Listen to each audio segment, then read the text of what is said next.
क्या फ़खर जमान ने वाकई बॉल टैंपरिंग की? सिर्फ 3 सेकंड की एक वायरल वीडियो ने पाकिस्तान के स्टार बैट्समैन पर 2 मैचेस की पाबंदी लगवा दी। समीन राना का बड़ा बयान सामने आ गया है। क्या फ़खर अब पीसीबी के खिलाफ अदालत जाएंगे? चलिए जानते हैं असल कहानी।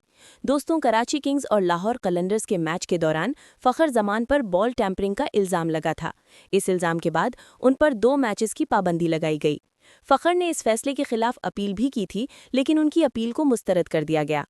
इस पूरे मामले पर लाहौर कलंदर्स की टीम डायरेक्टर समीन राना ने अहम गुफ्तगू की है। समीन राना का कहना है कि हियरिंग के दौरान फ़खर को वही 3 सेकंड की वीडियो दिखाई गई जो सोशल मीडिया पर वायरल हो रही है। फ़खर जमान का स्टैंड बिल्कुल क्लियर है। वो समझते हैं कि उन्होंने ऐसा कुछ नहीं किया और वो बेकसूर हैं। जब उनसे अदालत जाने के बारे में पूछा गया तो समीन राना ने कहा कि फ़खर जमान अदालत जाते हैं या नहीं, इसका फैसला वो खुद करेंगे। टीम मैनेजमेंट उनके फैसले का इंतजार करेगी। आपके ख्याल में क्या फ़खर जमान के साथ नाइंसाफ़ी हुई है? कमेंट सेक्शन में हमें ज़रूर बताएं। मज़ीद क्रिकेट अपडेट्स के लिए सब्सक्राइब करें।